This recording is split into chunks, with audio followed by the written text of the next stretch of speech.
Мына балалар далада жатыр. Я рас, далада жатыр. Көк тастың ішінде, асты цемент, балалар жаурап суық тигізген. Терезесі жоқ, есігі жоқ.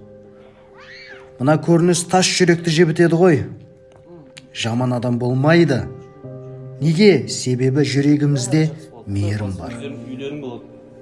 Жаным, аз ғана қалды. Аз ғана шыдасаңдар, өздерің үйлерің болады. Мақұл ма? Жүр, бәрің тұрыңдар, кеттік. Тұр, Мида, ары қарай.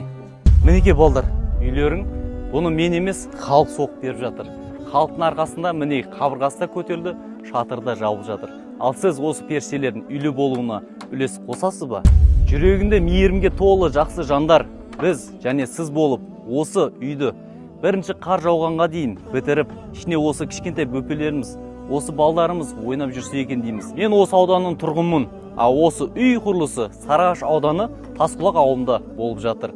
Егер де маған қандай да бір күмән болса, маған звондасаңыздар болады. Және де сіздер беріп жатқан әрбір садақаларыңызды, қаржыларыңызды осы журналыма жазып жатырмын. 3-4 күннің ішінде есігі және терезесі келіп орнатылады. Бізге енді ішкі әрлеу жұмыстары ғана қалады. Осы отбасының үйлі болуына ат салып жатқан барша жандарға Алла тағала разы болсын. Жүздеріңіз жарық, беделдеріңіз биік болсын.